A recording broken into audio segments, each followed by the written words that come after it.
What do you mean by antenna parameters? Let us take an example of a class. Teacher selects only 8 students for a singing competition out of 50 students on the basis of pitch, volume, confidence, field of interest. Hence, here pitch, volume, confidence, and field of interest are the parameters on the basis of which students are being selected in a choir group.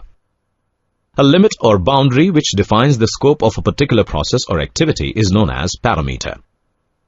Similarly, an antenna for radio station is selected on the basis of various factors known as antenna parameter.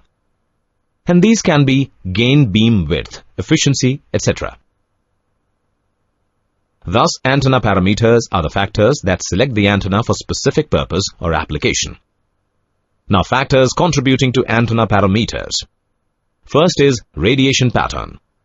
It is a 3-dimensional graph to show variation of electromagnetic field.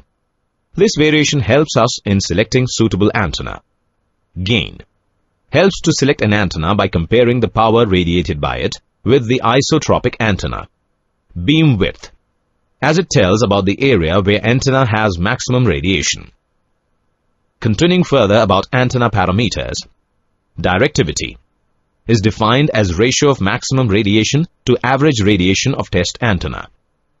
The diagram for directivity of typical antennas are: effective height.